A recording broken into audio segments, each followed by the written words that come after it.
নমস্কার বন্ধুরা, শুভ সন্ধ্যা। বাড়ির বাচ্চাদেরকে আমরা ছোটোর থেকে যেই ধরনের খাবার খাওয়া শেখাবো ওরা কিন্তু সেই ধরনের খাবার খেতেই অভ্যস্ত থাকে।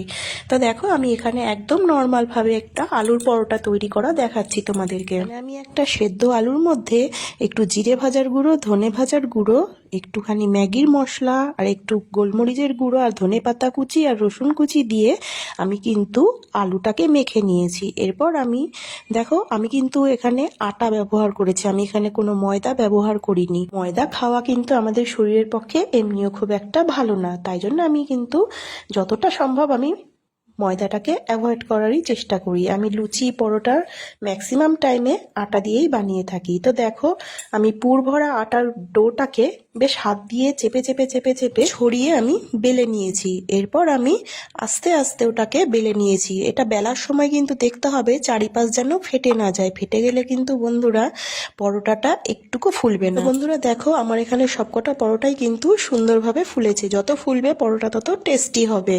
তো বন্ধুরা, রেসিপিটা যদি ভালো লেগে থাকে অবশ্যই একটা লাইক কমেন্ট করে দিও। Tata, bye bye.